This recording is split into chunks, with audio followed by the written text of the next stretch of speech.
In life, you have sales and you have positioning. And we're always selling at every moment, whether you're a creative, whether you're a thought leader, because you have to negotiate your value in terms of every time you want to get hired, every time you want to speak, every time you're invited to do something, right? You're basically negotiating your value.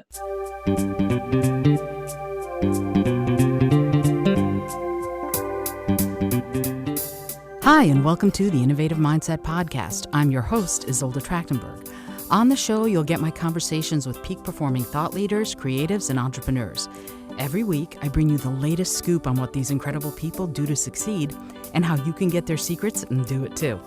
And hey, do you want to become a member of the Innovative Virtuoso Club? Our virtuosos get all sorts of exclusive content like bonus episodes just for you and videos to boost creative adrenaline and problem-solving juice. Go to isoldet.com/virtuoso to learn more. And now, let's get on with the show.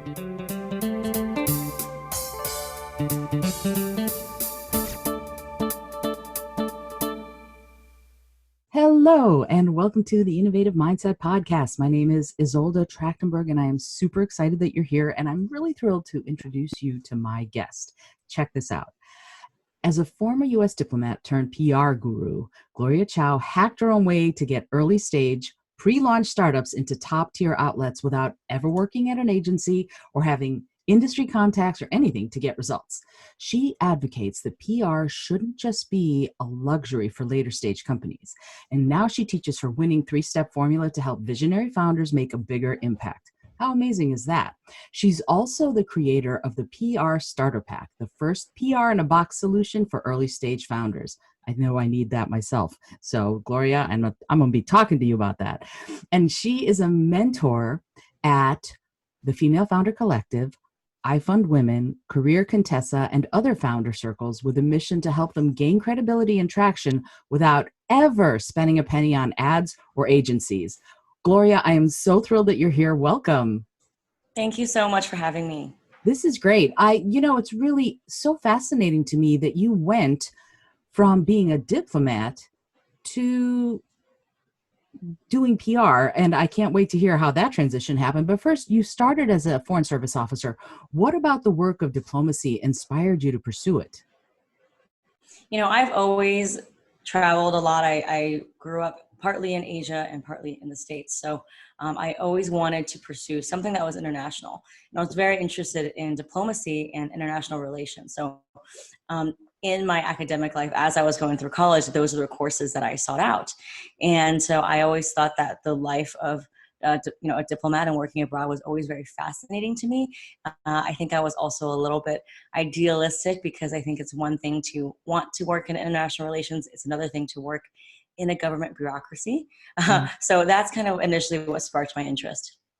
Amazing. Yeah, I totally understand government bureaucracy. I worked at NASA for over 20 years. So there's always something that you're going to have to fill out new paperwork. Now, it wasn't easy. It wasn't easy to become an FSO, and you did it. And I have to know, where were the countries where you worked? I was in Brussels and also in Toronto, Canada. And my next tour was going to be in Rio de Janeiro, Brazil. Wow. But I actually resigned before that to pursue something a little bit more entrepreneurial and creative. Wow, that's so cool. I love Brussels. My favorite bar is called the Marionette Bar. It's down in the basement with 17th century life-size marionettes on the walls. So cool. So, okay, you went from being an FSO, a Foreign Service officer, to taking on PR. And you just said that you had wanted to be more entrepreneurial. But what made you choose PR? How did you go from being a Foreign Service officer traveling all over the world to public relations? It's so funny. I wouldn't really say that I wanted to do like PR in terms of like working in the agency or being in the industry. I just always grew up being everyone's unofficial hype woman, right? I just love to see, I just love to see people win. And I was always really good at storytelling. So, obviously working in diplomacy, I wrote a lot of speeches, a lot of talking points. So, the communication side was always there, but I wanted to use my interest, which was to hype people up, to make sure they felt empowered with storytelling in new ways. And so when I left the Foreign Service and resigned from kind of my station, I knew that I wanted to pursue a career in communications. And I also really loved tech. And so I applied for, I want to say over like 1,000 jobs. I Wow. had people putting in referrals for me at all the big tech companies. And I never could quite secure a role because they kind of looked at my resume and was like, okay, we're really kind of confused about what you do. Like, obviously you have an interesting resume, but we're really looking for someone with very specific experience. And so I think the whole theme of my career is that you are allowed to try different things, and you are allowed to hop in different industries as long as you have like those core intentions and kind of the skill sets that can translate really to any industry. And I know from the surface it seems like such a huge leap, but for me it really wasn't. It was hard, obviously, because I faced thousands of rejections, and I went from having such a prestigious career where I had a pension and everything to being rejected from 1,000 jobs. So that was kind of an awakening moment. And that's really kind of what made me become an entrepreneur, was that the current model of working at an agency, of working at a big corporation, doing their PR, it wasn't available to me. And so I had to kind of create my own lane, if you will. That's so interesting. And it sounds to me, just from hearing you speak for just a little bit, some people work really well in big companies with a lot of hierarchy, and some people really need to march to the beat of their own drummer. And I wonder now, is it possible that that's part of why it didn't work for you? Because you are doing things differently. Just like you said, I wasn't crazy about the bureaucracy in the government. Maybe that's why it didn't work, so that you could find and funnel into your own passion and storytelling and public relations. What are your thoughts on that? Do you feel like you are on the right path for you now, or is there something else that you could be doing in addition to this?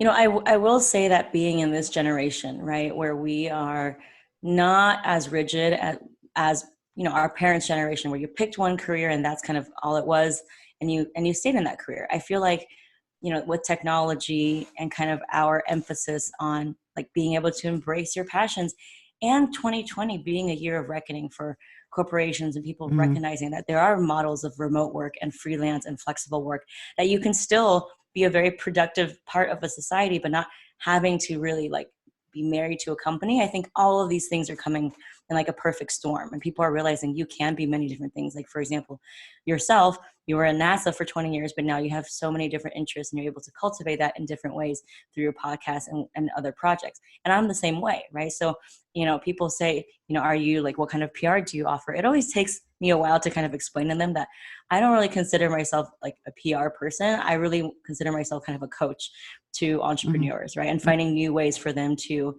achieve their goals, that kind of breaks the confines of kind of what you were told before, which is you either pay for ads or you hire an agency. And those are kind of the only avenues that you could do it with. Mhm. Okay, so I get that, and now I want to step back a little bit and say we're talking about PR, and you're bringing up some wonderful, amazing points that you can do it on your own in creative and different ways, which is fabulous. But what is it? What is PR, and what makes it important for business owners and entrepreneurs and even creatives? How do these people, or these small companies, or maybe medium-sized companies, how do they use it, and why is it important for them? Yeah, I think there's a lot of similarities between, when we talk about PR and marketing. And the example I like to use to get people to understand the difference is that imagine a man and a woman are on a date, right? And the man is telling the woman how successful he is, how he's a really great guy, and all the different things that, he thinks she wants to hear. So that's marketing. You're saying the right things to the right people. Now Hmm. imagine if the woman goes home and her best friend, who is the most trusted confidant, calls her and says, that guy you were on a date with, he is such a stand-up person. He volunteers at all these charities. He has such a good reputation. I saw him at so-and-so. So that is really PR, right? It's having someone else vet you so that you can raise your position, you can raise your value, but not you directly telling people. And so Ah. that's really kind of what PR does. And that example really highlights the difference. So it's really important to understands that, in life you have sales and you have positioning, and we're always selling at every moment, whether you're a creative, whether you're a thought leader, because you have to negotiate your value in terms of every time you want to get hired, every time you want to speak, every time you're invited to do something, right? You're basically negotiating your value. Mm-hmm. So if you increase your positioning, then you have to do less selling. And so PR is the most powerful way to increase your positioning and thought leadership and raise your kind of subject area authority, so that you really don't have to do that much selling. And it works for direct to consumer. It works for whether you are trying to get your skills hired, if you're a freelancer, or if you want to be invited to speak at a conference. Okay, that's fascinating. So, it's almost like not what you say yourself, but what other people say about you. Is that Yes. okay? So when you're doing that, when someone else, this reminds me of Wikipedia pages that you cannot edit your own, it has to be created by someone else. When someone else does raise your, I guess I'd say your credibility, what sort of control do you have over that, over A, it happening, and B, the sort of the quality of what they say, of what they write? How does someone navigate and manage that? Well, when you talk about media, and so I'm talking about kind of raising your profile in the media, right? Okay. Something that everyone can have access to. Mm-hmm. So there's really three buckets of media. So there's the earned media, which is when a writer from the New York Times, when a credible, legitimate, columnist or an editor writes about you, that's earned media. You're not paying that person to write an article, right? That's earned. And so that is arguably going to be the most difficult to do, right? Because that's going to be the highest benchmark, and they're very picky with what they do. So that's earned. Mm-hmm. And then you have your owned, which is like the content that you own, that you put onto your podcast, onto your blog, onto your website, or a press release, right? You're the author of that. Mm-hmm. And so while that's credible, it's not going to have as much legitimacy and credibility as someone else like the New York Times talking about you. Right. Right. And then you have the paid avenue, which we can tell from all different types of research and customer feedback that it's just getting less and less effective, right? Customers Mm-hmm. just don't want to be targeted with ads. So those are really the three types. And depending on how much reach an outlet has, it's going to be much harder, right? Because you're competing with every single person pitching to a Fast Company or New York Times or Wall Street Journal. Now, Mm-hmm. there's so many different types of earned media. There's so many different outlets. There's podcasts, there's industry blogs. So I want to encourage people to say, don't just go for the top tier, because there's opportunities to win at each level. But if you understand your messaging and you can cater it to the outlet, then you're going to be way more successful in getting across to that editor and building that relationship with someone who is in the position to carry your message to millions of people. But it's a process. Oh, absolutely. And I thank you for what a great answer. So when that happens, when someone who may not be top tier, maybe somewhere, I guess, lower, gives you pitch them, they give you their attention, that's not a paid thing. That's not something that you're paying for. And you teach people how to do that. You teach people how to get press without spending money. What does someone need to know, and how do they do that? How do they make that happen? What's the first step in starting to get press like that without spending money? Yeah. So in terms of the step-by-step on how you can get press, I think there's really two buckets. There's kind of the step-by-step action plan, and then there's a required mindset shift that Mm, needs to happen. And so I will first talk about the mindset shift, because I okay, believe mindset is everything, right? As absolutely. founders, I work with incredible founders who are on the precipice of building really breakthrough solutions. And I always find that they're super head down in their product or their solution or the specific things that they offer, that they're really unable to zoom out and make their thought leadership relevant to everyone else, right? Hmm. And so the mindset shift that every founder has to master if you really want to get onto a top tier, whether it's a podcast or newspaper, is you really need to be a thought leader. So what does that mean?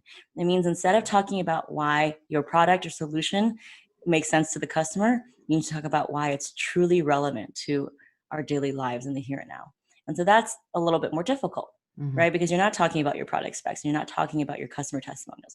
So that is a mindset shift that you have to make. Now, in terms of the action plan, I have a 3-step method on how you can get press, even if you're pre-launch, Yes, I've done it. Even if you don't have a single customer, yes, believe me, it happens, right? The first one is you need to make a media list. You need to know who are the authors, the writers, the podcasters, the staff writers who are in a position to carry your story to your audience.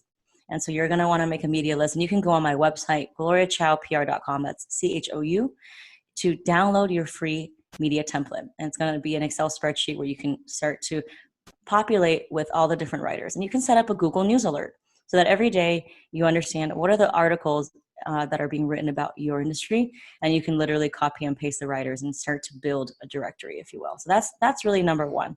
Number two is you got to find your angle, right? You got to translate your product brochure into a press-worthy story. So it might be something that's seasonal to what's going on right now. For example, I worked with a career coaching platform, and we were able to translate his platform into something that was relevant by surveying 2008 graduates and comparing their attitudes with 2020 graduates, because we're in the worst, jobs climate. And so having that data and using that survey, he was able to be a thought leader to talk about what people really needed when they graduated in 2020. Right? What were the nuances? And so he was able to speak from a position of authority.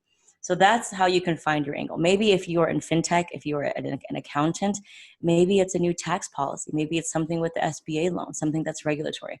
That's going to make your pitch really urgent and juicy, right? And the third one is, while you are, sending out pitches to editors, you can still raise your profile, right? What are the things you can do? For example, instead of publishing on your blog, take that time and offer it up to a higher domain authority website like a Forbes or a Fortune, because they do accept sponsored, and they do accept contributor pieces. So offer that up right on a Medium, right on a LinkedIn, something that has a little bit higher traffic than your website so that you can get more eyeballs, right? You can also maximize your announcements and try to see if you can partner with someone who is an influencer in your industry, someone who has, way more visibility, and maybe offer to do a partnership where you say, I'll invite you to speak on my podcast or do an Instagram live or contribute to, a certain thing that we're doing, and we can co-author this. And that way you can use my channel to advocate for your upcoming book launch or whatever it is. And then I can also benefit from your visibility. So there's many different ways you can kind of raise your profile. And so those are kind of the 3 steps to get there. That was a master class in the beginning of PR in that one answer. Thank you so much. This is fabulous. So, okay, you said a pitch. What is a pitch, and how do you make it good? Well, how do you craft a good pitch, and what needs to be in one? Yeah, so this is kind of the most important skill set, and arguably the most difficult, because I think what is holding us back from even pitching and breaking free from paying for ads is human nature, that we're afraid of rejection, right? When you try to distill everything that you've worked for and your company into 2 paragraphs in an email, it doesn't feel good when someone doesn't respond. So I understand the resistance. But if you can push past that fear, miracles start to happen. And that is why I've been able to get pre-funded, pre-revenue, my clients without a single customer in Time Magazine, in Bustle, and Well and Good, in these big places, because you were able to break free from the limiting belief that you had to be a certain, it had to be the right time for PR, or that you needed to have some fancy hire vouching for you. So get rid of those limiting beliefs first before you pitch anything, right? That's not a winning mindset. Secondly, if you want to make your pitch super juicy, well, first of all, you asked me, what is a pitch? For me, for early stage founders, it's probably going to be the first point of contact that you make with a journalist. And it's going to probably be an email. And so it needs to be very concise. You need to make it easy for them to write a story. And you need to have a really punchy subject line, because you're only as good as your subject line. You need to not attach anything in there. It's going to trigger their spam filters. So the ability to tell your entire company story in 2 paragraphs is really the skill that we're talking about here, right? And I've done this thousands of times. I failed a lot of times, but I've learned from not having any contacts and not having anyone help me do it, and me falling on my face over and over, is that I created a method from the wins that I had. So I realized that when I pitched to an editor and it had these 3 components, it usually got a response 80% of the time. And so what are these 3 components? It's what I call my CPR pitching method. C stands for credibility, P Mm-hmm. stands for point of view, and R stands for relevance. So if your pitch, if you can have one line about why you are in the position to talk about this subject, right, your credibility piece, and then you want to have your point of view, where the industry is headed. Maybe it's using a survey, like I mentioned before with my client, so that you can kind of forecast what are the things on the horizon. Because human beings, we love to know what's going on, right? What's going to happen to the marketing industry in 2020? What will this mean for that? How does X affect Y? That's what I mean by that. And the relevance piece is the one that founders get stuck on, because they have all those things, but they don't understand why it's relevant to right now. So being able to tie your story and your commentary to something that is an urgent problem is really going to be kind of the make or break factor. And so what are the things of relevance? Like I said, maybe it's a seasonal story. Maybe if you're in commerce or in fashion, maybe it's a story about holiday shopping and how the retail landscape has changed in 2020. Maybe it's about new grads and the jobs climate. Maybe it's tax season or whatever it is, tying a piece of regulation and policy to it. Those are all the things to make your CPR pitch really, really good. So again, to recap, CPR pitching method is my method I came up with so you can start to write your email pitch to an editor. And it needs to have credibility, your point of view on where your industry is headed, and the relevance to why it's important to write now. I love CPR. It's very easy to remember. What if you're a founder who doesn't have that notion? Like somebody who's an early stage founder, they might have an idea for what their point of view is, but maybe not. I mean, that's why they call you, right? I imagine if someone doesn't know the answers to these questions, they would work with someone like you and go, hey, how do I find that out? And how do I figure out what relevance is? And by the time I pitch it to someone, might the thing that I thought was relevant 2 weeks ago no longer be relevant? How do you figure that out? And what do you do on things that are really timely but might be short term versus thinking about long term trends and where things might be going? Well, with everything in terms of, marketing PR, you're always going to have kind of a different cycles and different seasons. Mm-hmm. So I'm not saying that you're going to have one pitch for the rest of your career, because Mm-hmm. trends change, customer behaviors change. Mm-hmm. But practicing that early and being able to understand how to talk in terms of talking points and talk in terms of story angles and not just be a glorified brochure, that's always going to be something that is going to be advantageous to you. It's going to allow you to be invited to tables. Any kind of doors will open for you if you want to speak on a panel, if you want to maybe contribute to a blog post, whatever that is. So that is kind of just the basic framework. Now, obviously, because I've written hundreds of pitches using this, when clients book me for my pitch writing session, which is the PR starter pack that you mentioned, we actually flesh out all the different things that they want to talk about and really zoom in on one. Mm-hmm. And say, what is the one that you feel most comfortable having that first point of contact with a journalist? Now, so there might be 5 different things that you want to talk about, but let's just start with one, right? And see what the feedback is from that. Now, obviously, there's different ways you can reach out to journalists that doesn't require email. There's also Instagram DM, they're on Twitter, they're on LinkedIn. So it's very easy for you to A/B test these different things. And as you get familiar with, what journalists are tweeting about, once you start following them, once you get Google alerts going, then it's going to be very fresh in your mind what journalists are aware of and what they want to talk about. And you're going to be able to be very quick in terms of sending them that response and say, hey, I noticed you tweeted on this. Have you thought about this? Or I'm seeing this. So that is really a way for you to start practicing your pitch and being able to be relevant quickly. Yeah, in a timely manner and quickly. And it's fascinating. You said, you can just tweet at someone or reply to something they've tweeted or posted. And some people, this please forgive me, I'm probably a little bit older than you are, and it seems to me like you need to have a pretty good grasp of tech in order to be able to do that. If you are somebody who's an older founder and you aren't that well versed in tech, are there old school ways of doing it, or do you basically just have to go, bite the bullet, get on Twitter and Instagram and start reaching out and Well, I will commenting? say that if you're an older founder, you probably are already on those avenues because you want to get the audience's attention. Mhm. So it probably makes sense to just use the avenues you already have. Mm-hmm. where you're doing your marketing anyways, and Mm-hmm. just instead of connecting with journalists and influencers, and instead of connecting with just customers, why not build a media list where you can connect with journalists and writers on the avenues that you're using? Mm-hmm. Okay. I mean, it makes a lot of sense. It's just, I know that there are a lot of, especially women, who are going back into the workforce or changing careers in their 50s and 60s and may or may not know some of these avenues. So it's really interesting to me to see, how do you do that when you feel like you've just jumped into the ocean and you don't know which way to swim. Um, but let me ask you a question. You mentioned something. You were talking about a press pitch, and then there's also something called a product pitch. And I'm wondering, what is that it? How do you do that? How do you decide whether or not it's a product pitch or a press pitch? And what do you use each for? So a product pitch is what you use for kind of marketing, right? You're speaking to the consumer. You're talking about the different things that you offer, the different ways that customers can use your product, the ROI, the product specs.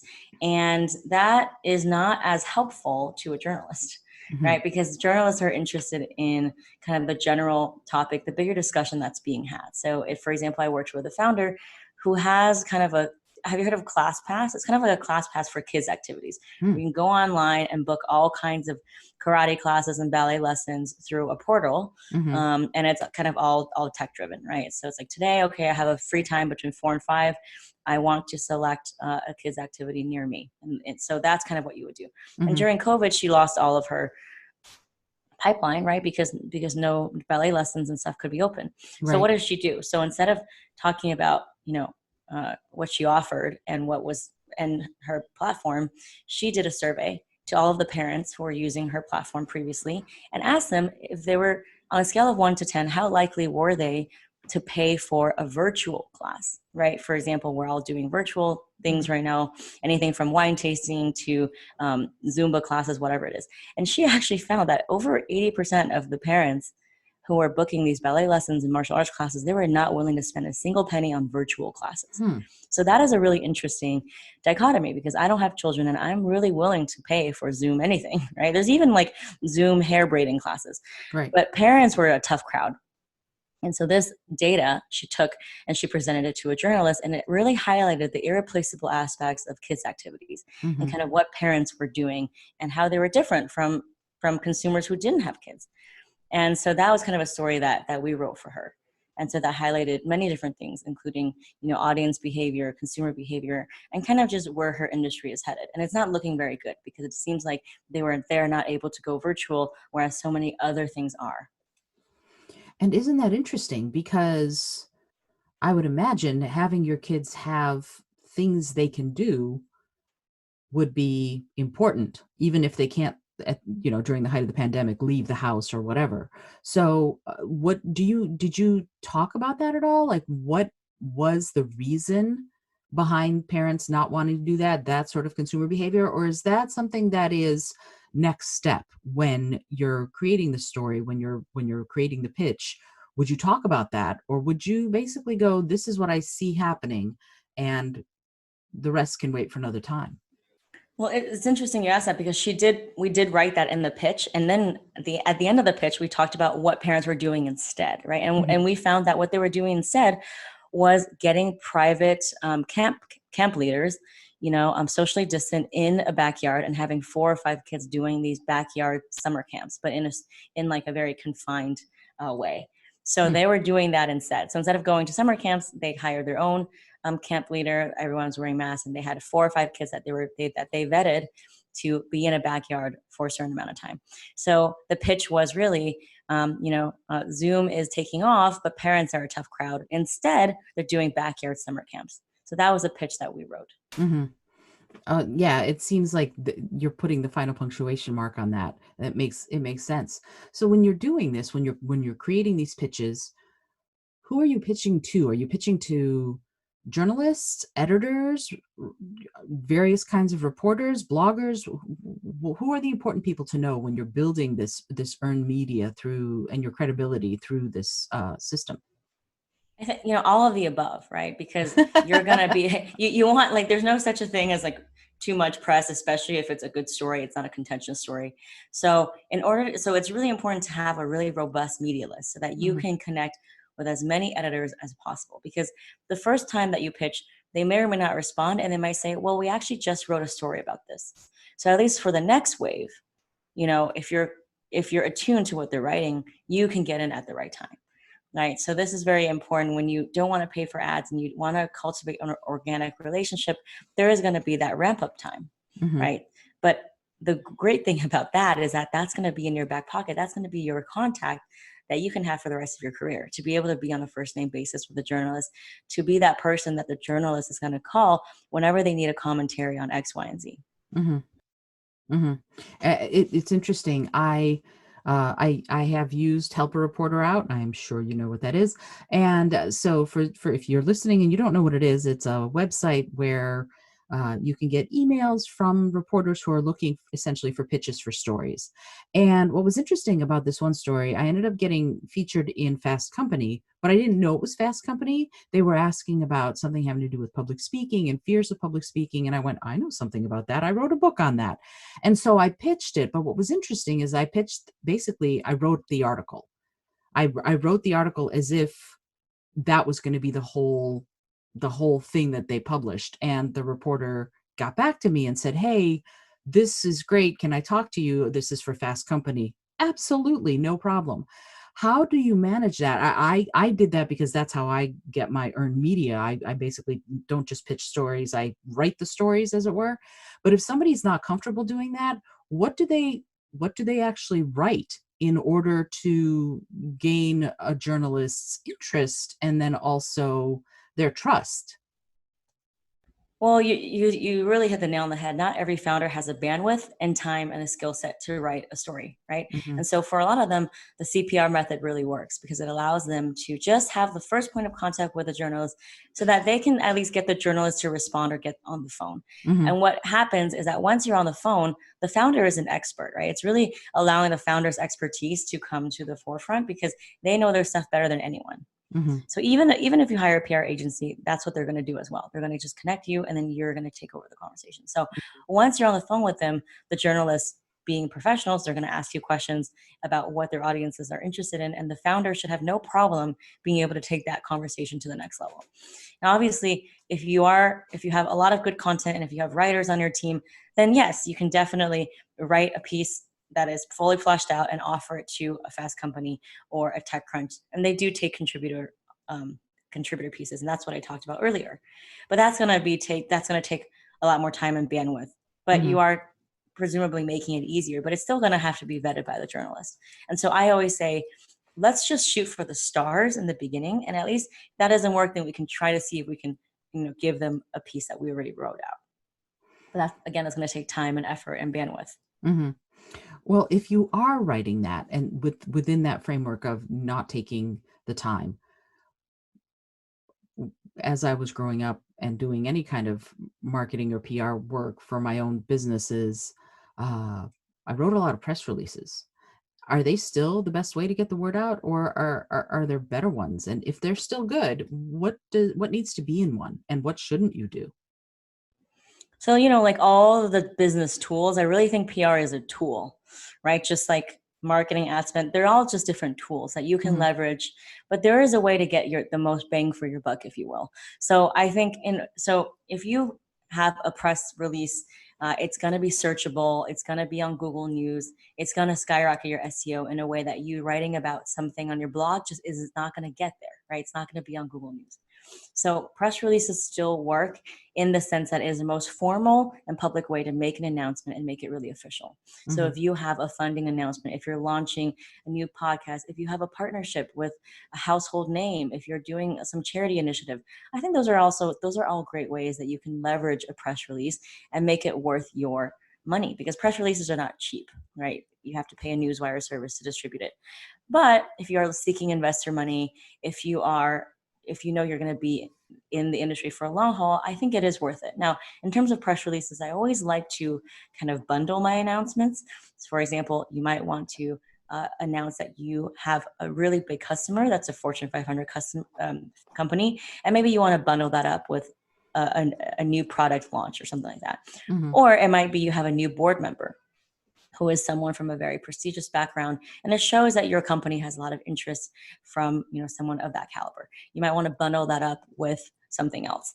So there are ways to make press releases very punchy, and don't think that you need to have a press release every single time that you announce. And if you actually go on my website under resources, I wrote a blog post for the German Accelerator, and it's called top five PR tips for startups. And one of them was actually use press releases strategically, because no one likes that annoying kid in the corner that's raising their hand for every question, right? So you don't want to, you don't need to be writing a press release for every single thing that you did. But if you can really maximize your announcements and try to see if you can secure an exclusive from a journalist, because you're never going to have as much leverage as when you do write a press release. These are all the strategic ways that you can make that announcement super, super maximized.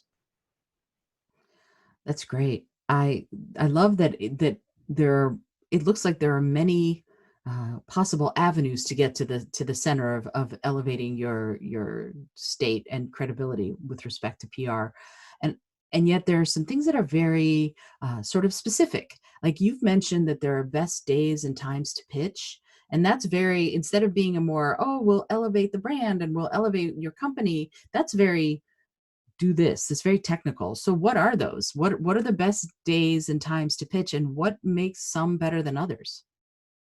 This is kind of the age old question, right? Like when to send out an email blast or when to. So people are going to say different things, but usually I like to send out my pitch for clients on a Tuesday or a Wednesday or a Thursday, because Fridays, long weekends, Mondays, they're kind of catching up. And I like to send it between 9 to noon, because they're actually at their desk. A lot of the reporters in the afternoon are on assignment. So those are kind of the days that generally work well. Now, obviously, I don't want people to walk away from the podcast thinking an email is all that's going to take. No, it's going to take an email and a series of follow-ups. And during the starter pack, I actually incorporate not only the email pitch, which I write for you, but also the DM, like the kind of direct message for social media, so that in one day you can say, hey, I wrote you an email yesterday, and this is why it's important. Let me know if you haven't received it. And in the age of information overload, in the age of people being so accessible, you're just going to need to keep breaking those barriers, because an email is just simply not enough. When is it too much though? That's the thing that I've always been concerned about. The hi, I've called you, hi, I've emailed you, hi, I've DM'd you, and I worry about being a nuisance. Is there a point at which we are a nuisance, or are we really kind of supposed to stay in the mindset of I'm just giving them another avenue to put it in front of their eyes? Exactly. I think that so many founders are so afraid of being rejected, and pitching to a journalist is so foreign to so many people that they don't even get to the second and third stage. And I will say that the only times I've actually gotten my pre-funded pre anything clients onto a Bloomberg, CNBC, a Fast Company, is when I actually went past my fear and pushed past that and did the follow-up and called them and did all those things. I don't think a lot of founders will even feel comfortable picking up the phone, to be honest. So I would actually urge founders to push past their uncomfortability, because a lot of them just stop at the email stage. Mm-hmm. And I would actually urge you to actually keep reaching out, because that is what's going to take you to get ahead of your competition who are doing that. And you basically shouldn't worry about ticking off the the journalist. As long as you follow my methods, which translates your product ad into a press-worthy angle, you won't feel bad about reaching out, because you're no longer pushing a product. Mm-hmm. Right? And so that is why it's so important to master that messaging and to be able to translate your product brochure into a press-worthy story. So you won't feel like you're, hassling them and kind of just like trying to use them as a free avenue to put your product brochure. So that is what's so wonderful about being able to master that kind of transition and being able to be a thought leader. So, I've never had any founders who use my methods who were like, oh, wow, this journalist got really pissed off. I've only found that the more you reach out and the more you are in that mindset of, I have some really important information. I have proprietary data. I have really interesting things that people need to know about where the industry is headed. And if you stay in that mindset, that's going to give you that momentum to want to keep reaching out. So I've never had a founder stay in that mindset and actually got a response that was negative from a journalist. And that's really great to know, because it is, I can imagine, I have been there. I have been in that space of, I feel like I'm haranguing them and I don't want to, even though I think that what I'm trying to say is valuable. It has value. It just, you're right, there's a mindset shift that needs to happen. And in order for us to be able to push through and to, I guess, almost evolve. And that brings me to another question, actually. This evolutionary aspect of everything that's going on right now. You mentioned tech early on, and it's expanding at a blinding pace. How do we use tech, and what's going to happen? How do you envision PR will evolve with the way technology is going? Well, if the pandemic and the fact that remote work and flexible work and different ways of working hasn't taught us anything, it's that the old models, they're just not as powerful, and the status quo just will no longer work in this environment, right? So I Mm-hmm. don't think that, a lot of times people think you need to meet journalists at events and you need to like keep networking with them and invite them out to dinner. Well, now that's not happening. So does that mean that news stories aren't being covered? No. So it just goes to show that you can tap into these organic avenues to get a journalist's attention, to get that investor's attention, if you really know how to master your messaging in a way that's value first. And so PR in the same thread, I don't think that the big agencies are going to be able to be as powerful as they are and have as much grip on the industry if they're not going to be willing to adapt a little bit more, because founders are, with the starter pack, with these different avenues, learning that they can do their own PR and that they don't really have to go through and rely on other people's relationships if they really truly have something that's unique and interesting to say. That's so fascinating. It reminds me a little bit of the music sort of revolution and the publishing revolution. In many ways, it sounds like the PR industry is going through a same kind of growth that in music, independent artists sort of went, okay, we have a platform and we can get out there without being beholden to the big record companies. And the same happened with authors and book publishing, the book publishing industry.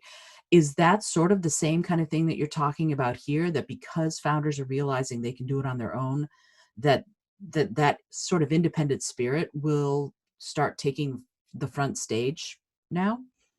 Yeah, I mean, 100%, and I see that in the marketing agency industry, in the ad agency. It's uh, people don't need to rely on these fancy relationships and Rolodex as much as before, and Mm, you're able to have a super super incredible and resonating campaign, hiring talent that's not A list, and hiring a lot of independent artists as well. So I had a chat with my friend who has a boutique marketing agency, and she's getting all of the clients that these huge marketing and ad agencies used to have, because a mhm. lot of companies are understanding now that like these relationships are less and less powerful.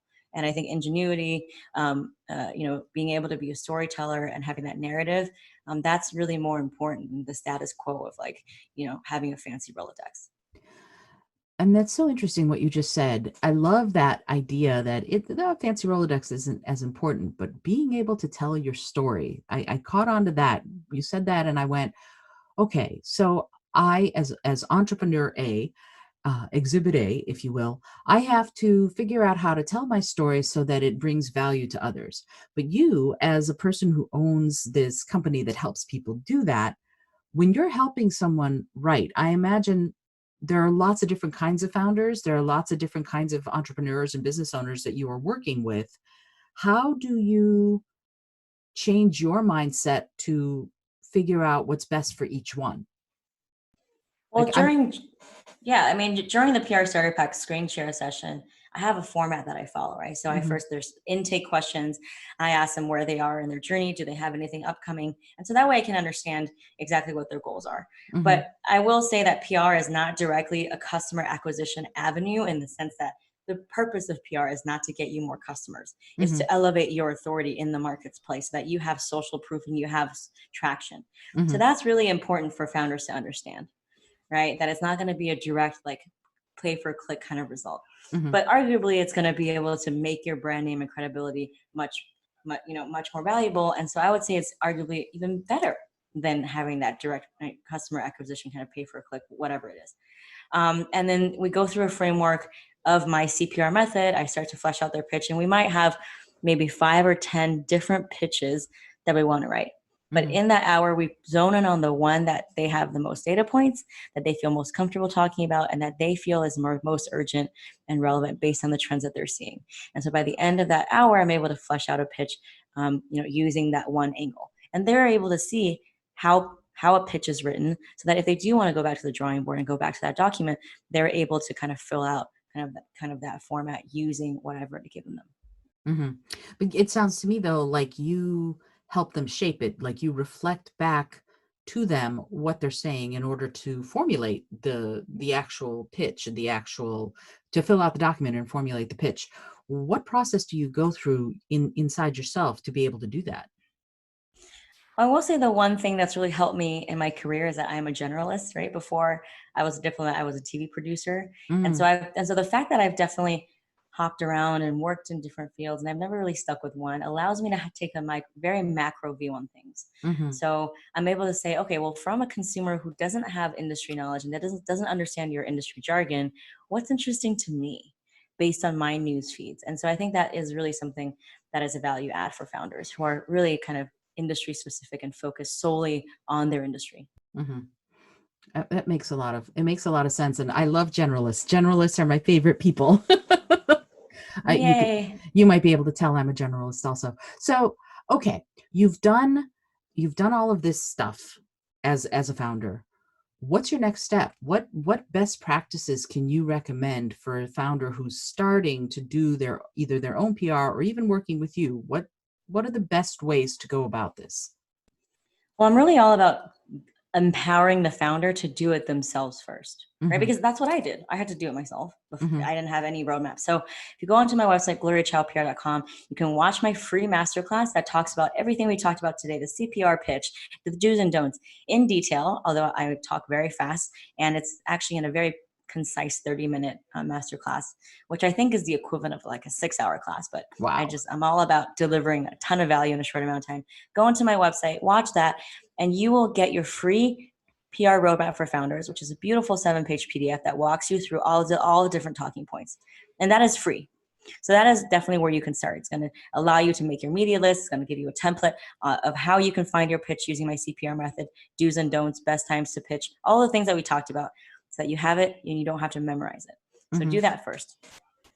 And secondly, think about how you are able. So I would definitely do that. I would definitely do a Google News alert so that you can start to understand what are the different topics that are being talked about, right? And I would work on your mindset that getting rejected and cold calling, they're not bad things. They're actually like part of the process of getting your first yes, which is going to catapult you into the next level and catapult you the next level and the next level, right? I had a lot of founders who, before they worked with me, people wouldn't even respond to their emails.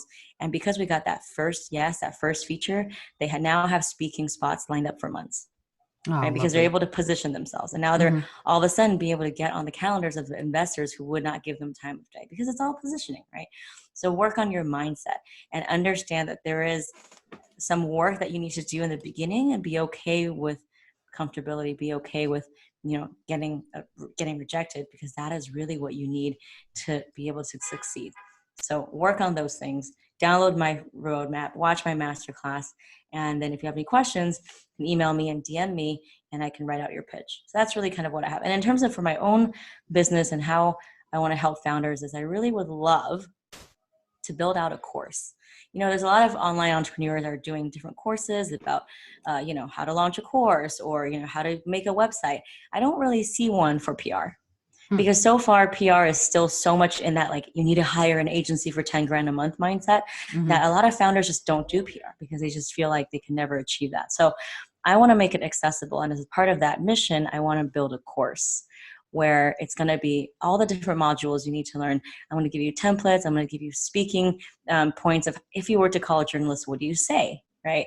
How to use a press release, how to write the anatomy of a press release headline, the anatomy of a subject line, the anatomy of, your bio. I'm going to put that into a course so that, they can self-study. And I haven't really started that yet, but I'm in the process of actually outlining all the different modules, and I want that to be evergreen and on demand so that founders can get value from it anytime they need to. Wow, what a great idea. I love the idea of a course like that. Sign me up when it's done. Or if you need beta testers, let me know. But yeah, it's so wonderful that you're willing and interested in teaching people how to do this, because it is so empowering to be able to go, yeah, I did that. There's something very powerful about that. And so I send you a big debt of gratitude there for doing that. But yet you as a person, you've talked a lot about your goals as a business owner, but I'm curious a little bit about what are you actually curious about right now? Is the course the thing that's got you really revved up, or is there something else that you're really curious about and studying right now? I am studying the course, but also in a greater study about how people are going to consume information and how the future of work is changing, right? So if we don't have these in-person networking events, if we aren't able to kind of go out to dinners and kind of do these coffee shop informal things, how can we still connect with each other? How can we still spread our message? And so I think the course is really an extension of that, and is really a reflection of how people are changing their models of how they do business and how they tell their story. And so I think that's why the e-learning space is just exploding. And so Hmm. that's really kind of the overall change from like in person, the power of the Rolodex, to the power of innovation and the power of organic outreach. Hmm. And it's interesting that organic outreach, there's an interactive level that is still feels more real somehow with the way you're talking about it than the once removed aspect of paying a big PR firm to do it for you. So that there's something very interesting about that. I love it. Do you have any references or resources or books or anything that you could recommend to somebody who is just starting out? Well, I would definitely say, go to my website and download the roadmap. But in terms of for my own learning, I'm always constantly on Instagram, on LinkedIn, like following the entrepreneurs that I feel are trailblazers and Hmm. have adopted this model of remote work, flexible work, organic outreach content early on. And I'm able Hmm. to kind of see how they're able to connect with their audience using the resources they already have. So I would definitely encourage you to follow the people who are thought leaders in your field, and you can find them through hashtags, whether it's on Instagram, whether it's on LinkedIn, and you can kind of see what are the content that people are writing and how they build that organic traffic. Mm. That's a great idea. Yeah, following hashtags like that, following the people who are gaining a lot of attention and traction in the hashtags that are relevant to you sounds like it's a phenomenal idea, because then you can see, sort of standing on the shoulders of giants, see how other people have already done it and see what you can do in a similar way, even though yours should be unique because it's you doing it. That's lovely advice. Thank you, Gloria. So I have just one other question. So before we do that, I would love to thank you for taking the time to be on the show and for giving such amazing information. I would like to put all of the links, like to gloriachowpr.com and all of that. I'm going to put all of that in the show notes. And if there's anything else that you would like to be in the show notes, like the link to the masterclass, anything like that, I'm happy to put that in for you so that you have uh, anybody who's listening to this. If you're listening to this, obviously you know this woman knows what she's talking about.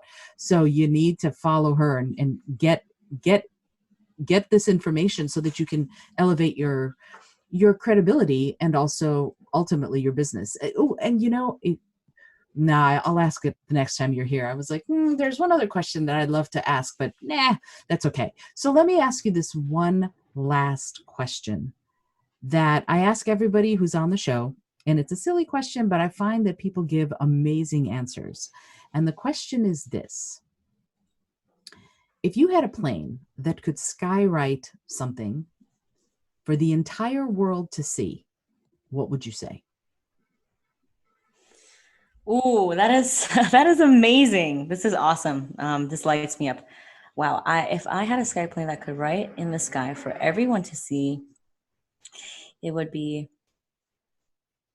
getting a no is a good thing. I am such a failure champion. I think the reason why I'm able to do what I do and be able to build my business is that I'm not afraid of no's. And I know that the secret to success is getting your first 100 no's.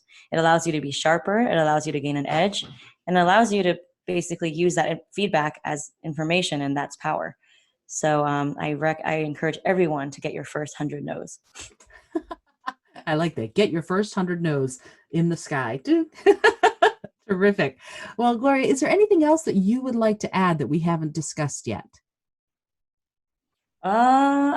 This has been such an amazing discussion. You're just so awesome. And I Oh, actually want to thank you. look you up, but I will definitely encourage founders to go on my website because I have tons of free information, my free masterclass, my beautiful roadmap that you can download so that you can start to DIY your own PR before you think about paying an expensive agency to do it for you. So go to gloriachowpr.com. And as I said, the link to this will be in the show notes, so you can just go there, click to it, and you will get right to her website. And you must. I mean, you can obviously tell, as I said, she knows her stuff. Gloria, you are fabulous. I am so grateful to you for being here and for sharing all of your wisdom. If you have enjoyed this episode of the Innovative Mindset Podcast, let me know. I'd love to hear from you. You can comment, you can review. There's going to be a link to review the show on the show notes of this. I would love to hear about it. And I've also started a new practice. If you have a question for me, if you have a question about public speaking or creative leadership, drop me a line. Go to izoldat.com/question, and there's a little form you can fill out. And if your question ends up on the air, I got to tell you, it will also, I will lift you up, because if you leave me the website that you are sort of emailing about, I will also mention the website and get you a little bit more elevated PR as well. So that's izoldat.com/question. And I'm really grateful to Gloria Chou for joining me today. You're going to need to follow her, gloriachowpr.com. And until next time, this is Isolde Trachtenberg reminding you, kindness works.